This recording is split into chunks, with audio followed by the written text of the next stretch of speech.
اللہ الرحمن الرحیم۔ بیہقی نے شعب الایمان میں حضرت سلمان فارسی رضی اللہ تعالیٰ عنہ سے ایک حدیث روایت کی ہے۔ ایک طویل حدیث ہے، اس میں یہ بھی ہے کہ اللہ تبارک و تعالی رمضان المبارک میں مومن کا رزق بڑھا دیتا ہے۔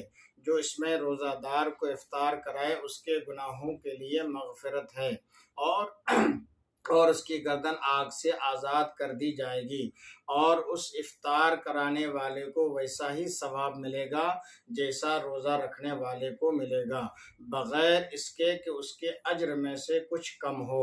ہم نے عرض کی، یعنی صحابہ کہتے ہیں کہ ہم نے عرض کی یا رسول اللہ صلی اللہ تعالیٰ علیہ وسلم، ہم میں کا ہر شخص وہ چیز نہیں پاتا کہ جس سے روزہ افطار کرائے، تو حضور اکرم صلی اللہ تعالیٰ علیہ وآلہ وسلم نے ارشاد فرمایا، اللہ تبارک و تعالیٰ یہ ثواب اس شخص کو بھی عطا فرمائے گا جو ایک گھونٹ دودھ یا ایک کھجور یا ایک گھونٹ پانی سے روزہ افطار کرائے، اور جس نے روزہ دار کو بھرپیٹ کھانا کھلایا اس کو اللہ تبارک و تعالیٰ میرے حوض سے پلائے گا کہ کبھی پیاسا نہ ہوگا یہاں تک کہ جنت میں داخل ہو جائے۔